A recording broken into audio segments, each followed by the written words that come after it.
Bonjour les amis, j'espère que vous allez bien, c'est le général Alligator. Alors, c'est juste pour faire la deuxième vidéo, sinon la partie 2 de la première vidéo qui portait sur la présence, ta présence devant le juge. Lorsque tu es rentré de manière illégale par la frontière, tu es censé aller te présenter devant le juge si on t'envoie de notice to appear, c'est-à-dire l'avis de comparution. Tu dois aller te présenter devant le juge pour t'expliquer. Alors, qu'est-ce qui arrive? Quelles sont les différentes conséquences lorsque tu n'es pas parti devant le juge? Sachez déjà que lorsqu'on vous envoie ce document, ce notice to appear, vous êtes déjà, on vous met déjà dans le système de rapatriement. Vous êtes déjà dans le système de rapatriement jusqu'à preuve du contraire. Jusqu'à preuve du contraire, là, c'est le fait qu'on vienne vous écouter, qu'on vous appelle pour que vous veniez expliquer. Mais il arrive aussi que les gens, par peur, décident de ne pas se présenter devant le juge. Quelles sont les conséquences?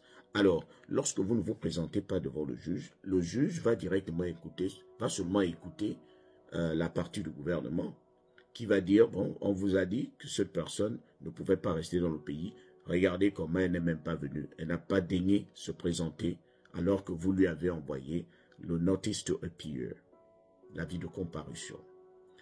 Donc, le juge va directement dire, bon, cet homme ou cette femme est déjà déportable, est déjà rapatriable. C'est-à-dire, une fois qu'on vous saisit, le juge a déjà accepté. Il a déjà, puisqu'il ne t'a pas écouté, tu n'es pas venu pour t'expliquer. Pour lui, on peut déjà te rapatrier.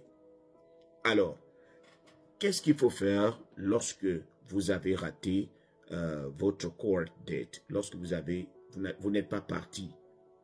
Alors, il faut comprendre qu'il faut avoir une bonne raison pour laquelle on peut encore vous écouter.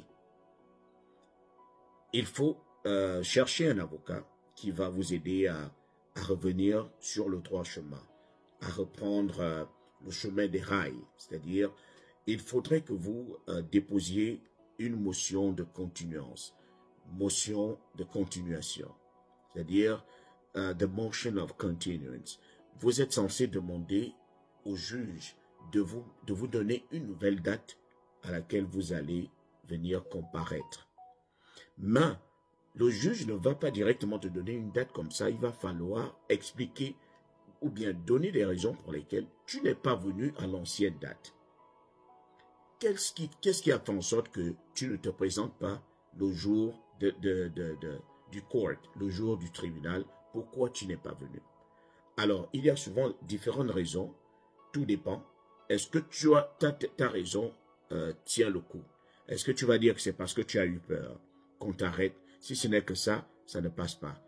Ou bien, parce qu'il y a souvent de bonnes raisons, c'est-à-dire, moi je n'ai pas reçu la notification, je n'ai pas reçu cet avis de comparaître, je suis désolé.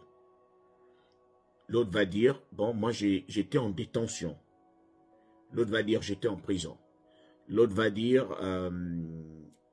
normalement, madame le juge, ou bien monsieur le juge, mon avocat a désisté et cela m'a un peu bouleversé. 3 raisons qui arrivent à passer. Mais est-ce que parmi ces 3 raisons, ton cas est inscrit dans ces 3 raisons-là? Donc, pour ceux qui m'ont écrit en inbox, qui voulaient savoir ce qu'ils sont censés faire après avoir raté la date de comparution, voilà, vous êtes censé saisir un avocat. Vous arrangez avec l'avocat et l'avocat va saisir la cour. L'avocat va écrire, va déposer la motion de continuance ou bien de continuation pour que le juge essaye de vous écouter. Parce que si vous ne le faites pas, refuser encore d'aller comparaître ne va pas arranger votre situation.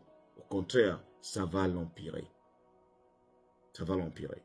Vous allez certainement disparaître dans la nature, mais il vous sera difficile d'avoir encore votre cas traité, même si vous disparaissez dans la nature. Parce qu'il y a beaucoup qui le font par peur, ils préfèrent disparaître dans la nature comme ça, ils vivent comme ça, personne ne sait qu'ils sont encore dans le pays.